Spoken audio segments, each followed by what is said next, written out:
Oh, they come unstuck. Lady, running down to the riptide, taken away to the dark side. I wanna be your left-hand man. I love you when you sing that song, and I got locked in my room 'cause you're gonna sing the words wrong. Halo semuanya. Kami dari kelompok 4 yang terdiri dari Saya Aurel, saya Yumiko, saya Fadia, aku Siti. aku Nathan, saya Ane. Dan hari ini kita lagi berada di Museum Bank Indonesia. Tanpa berlama-lama lagi, ayo ikutin keseruan kita. Let's go. Teman-teman, sebelum kita masuk ke dalam museumnya, kita ke loket dan tempat penitipan barang dulu yuk.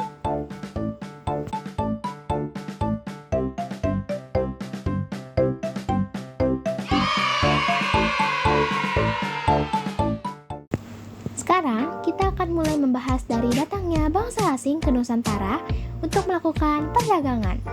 Perdagangan rempah-rempah adalah titik awal ekonomi Nusantara. Rempah-rempah menjadi komoditas yang menarik pelayaran internasional.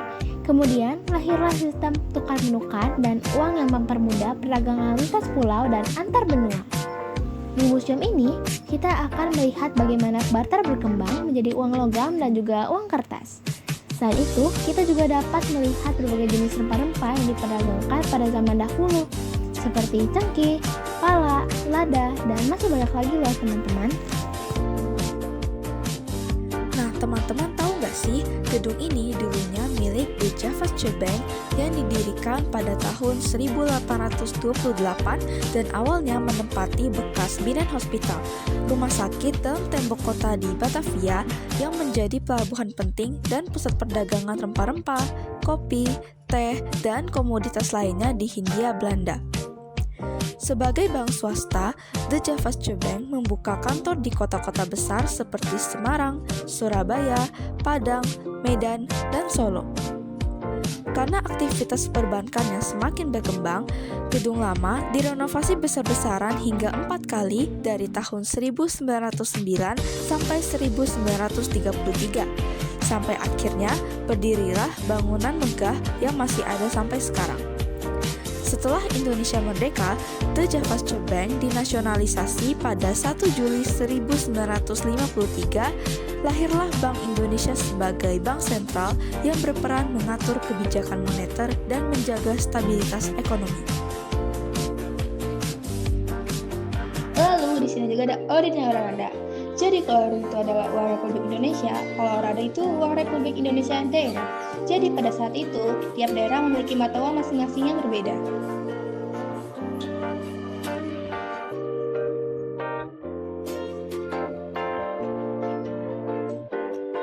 Selanjutnya, kita akan membahas tentang metamorfosa logo Bank Indonesia nih teman-teman. Jadi, logo Bank Indonesia berevolusi dari logo The Java's Bank dengan melalui proses metamorfosa yang panjang serta berliku. Dari tahun 1953 sampai 2005, logo Bank Indonesia sudah mengalami 7 kali perubahan. Di awal berdirinya, logo Bank Indonesia mengadaptasi logo The Java's Bank dengan mengubah huruf J menjadi huruf I tanpa mengubah unsur lainnya. Seiring dengan perkembangan zaman, dengan pertimbangan estetik dan citra bank sentral yang diembannya, logo Bank Indonesia diubah menjadi solid, tegas, berwibawa seperti kita sekarang ini. Tahun 1953 sampai 1959 adalah masa awal Indonesia menuju negara modern. Republik Indonesia yang masih muda menghadapi banyak masalah seperti pemberontakan di berbagai daerah, gejolak politik dan ekonomi. Ekspor masih bergantung pada hasil bumi seperti karet dan minyak, sementara keuangan negara mengalami defisit besar-besaran. Dalam kondisi sulit itu, Bank Indonesia dibentuk dengan tugas penting untuk menjaga nilai rupiah, mengatur peredaran uang, serta membantu keuangan negara, bahkan menutup defisit dengan mencetak uang. Pada masa ekonomi terpimpin di tahun 1959 sampai 1966, pemerintah fokus pada pembentukan karakter bangsa.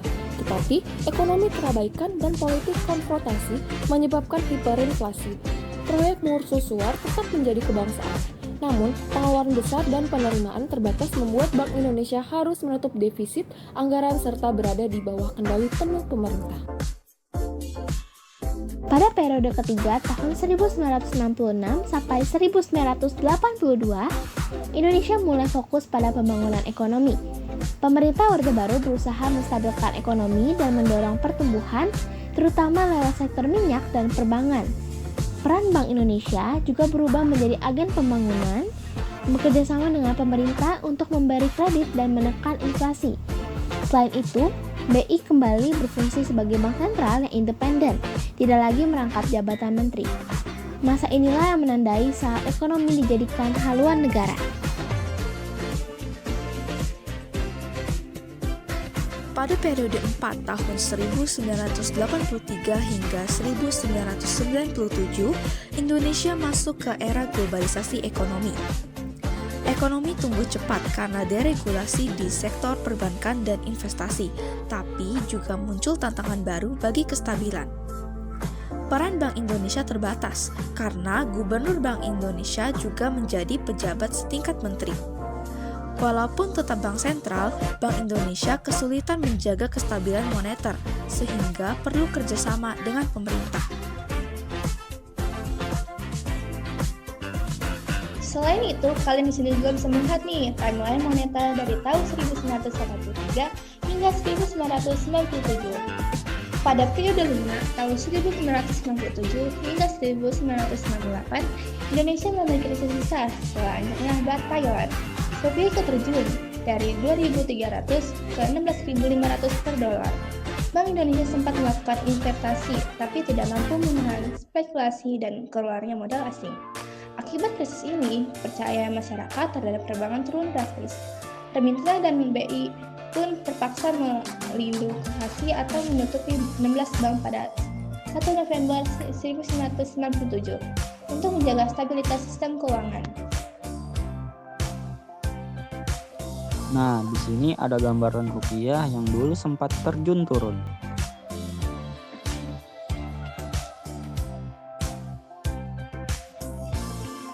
Ini adalah salah satu dampak nyata dari krisis moneter pada tahun 1998. Saat kerusuhan terjadi, alat transportasi seperti motor dan mesin ATM dirusak. Ini mencerminkan betapa beratnya kondisi masyarakat pada saat itu.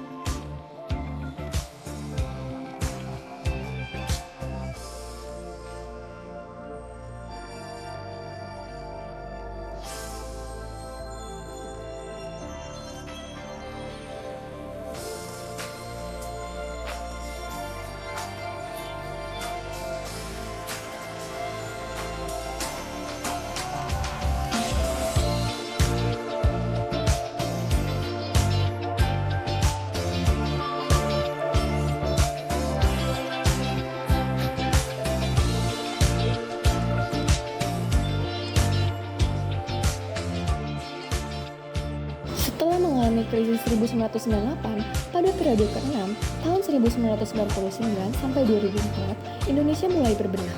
Melalui Undang-Undang Dasar Nomor 23 tahun 1999, Bank Indonesia ditetapkan sebagai bank sentral yang independen dengan tugas menjaga stabilitas nilai rupiah. Pada masa ini, juga dilakukan berbagai pembaruan di sektor keuangan dan perbankan untuk memperkuat perekonomian nasional. Nah, di sini kita juga bisa lihat apa saja kedudukan serta tugas Bank Indonesia berdasarkan Undang-Undang Nomor 23 Tahun 1999. Pada periode ke-7, Bank Indonesia melakukan fokus ulang perannya sebagai bank sentral.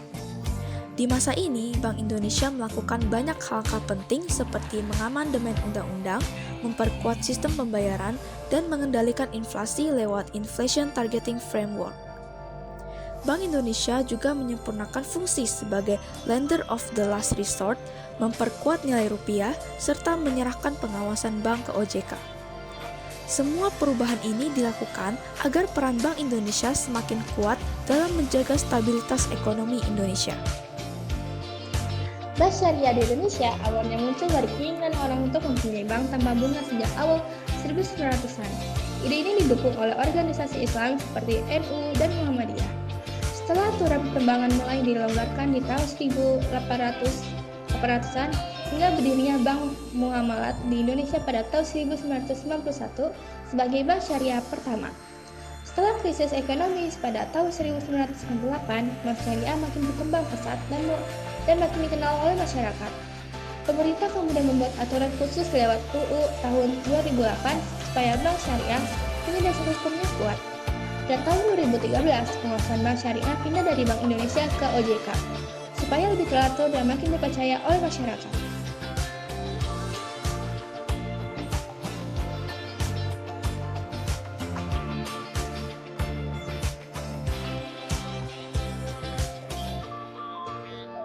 Diorama ruangan ini menggambarkan suasana kerja sehari-hari direksi pada periode awal Bank Indonesia yang menghadapi banyak tantangan. Situasi politik tidak stabil, pemberontakan meletus di beberapa daerah, dan kondisi perekonomian yang berjalan di tempat. Ruangan ini berisi meja biro besar yang dilengkapi dengan kursi tamu, area tamu dengan meja bundar, lemari dinding yang berisi buku-buku yang dilengkapi dengan meja cuci tangan, gantungan baju besar, dan gantungan topi atau jas. Nah, teman-teman tahu nih kalau ruang direksi itu tersambung langsung dengan ruangan rapat kecil di sampingnya yang bernama ruang pemimpin. Pada masa Bank Indonesia, ruangan ini difungsikan sebagai ruang kerja Gubernur Bank Indonesia. Selain untuk rapat berkala, ruangan rapat ini digunakan oleh para direksi untuk menyusun laporan mingguan bank. Pada awalnya, Direksi Decapasce Bank tahun 1828 terdiri dari 5 orang, yaitu seorang presiden, sekretaris, dan 3 direktur. Presiden dan sekretaris diangkat oleh Gubernur Jenderal dengan persetujuan raja, sedangkan para direktur dipilih melalui RUPS, Rapat Umum Pemegang Saham. Sejak 1870, jumlahnya berkurang menjadi 3 orang dengan masa jabatan 3-5 tahun. Dan sejak 1929, jumlahnya kembali bertambah. Setelah menjadi Bank Indonesia pada tahun 1953 sampai 1963, jajaran direksi juga beranggotakan lebih dari 3 orang dan kemudian pindah ke kantor baru di Jalan Tamrin. Gedung lama ini telah mengalami 5 kali renovasi hingga tahun 1935, dan ruang yang ada sekarang dulunya merupakan ruang kerja direksi yang dibangun pada tahun 1920.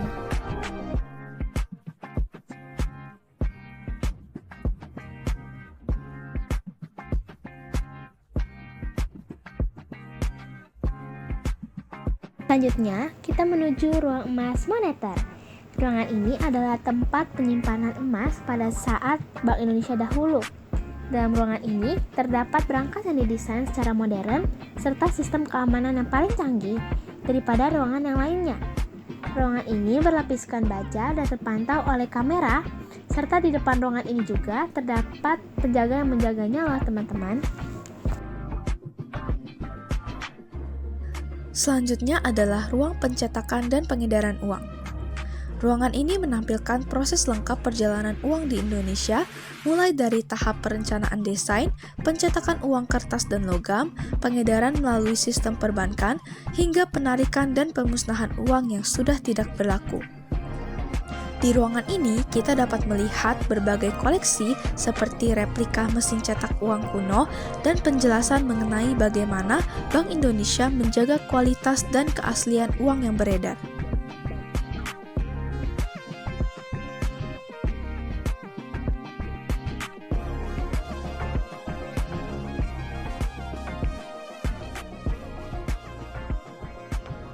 Numismatika adalah ilmu yang mempelajari uang dan sejarahnya, mencakup aspek ekonomi, sejarah, dan proses pembuatannya.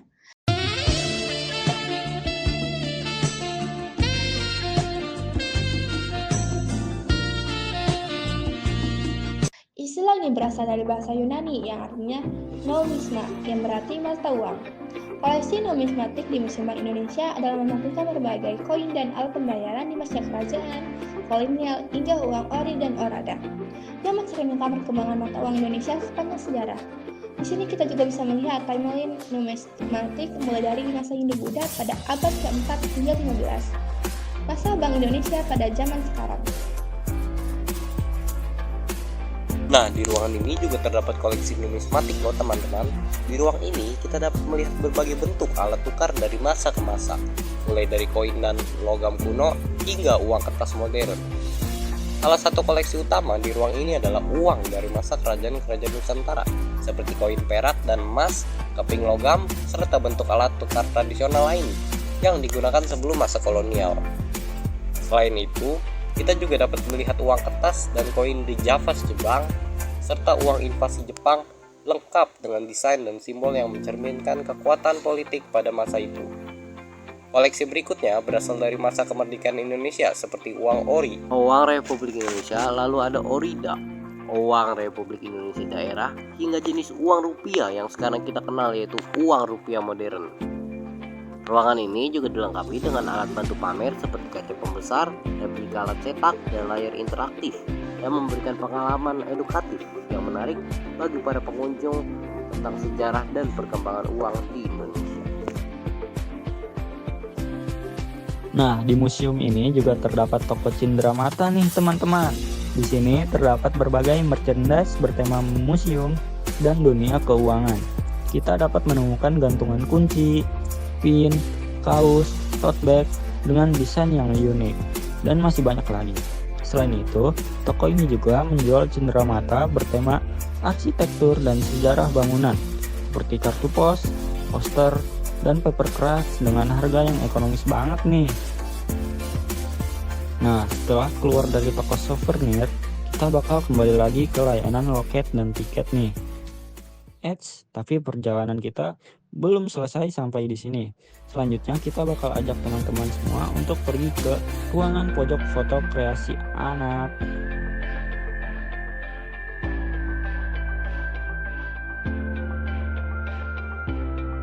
Ruang pojok foto kreasi anak ini merupakan area khusus yang dirancang untuk memberikan pengalaman belajar yang menyenangkan bagi pengunjung anak-anak. Terletak di lantai dasar museum, ruang ini berfungsi sebagai tempat bermain sekaligus berfoto dengan berbagai latar kreatif.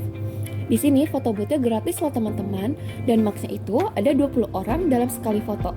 Selain itu, kita juga dapat berpose di depan replika uang berukuran besar, diorama interaktif, atau instalasi yang menggambarkan suasana kerja di bank, seperti mencetak uang atau menjadi kasir.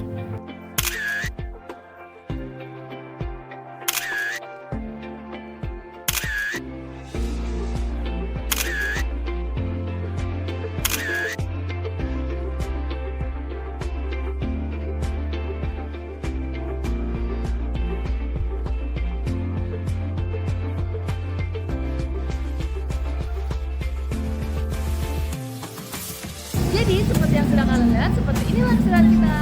Kami dari Kelompok 4 pamit undur diri. See you!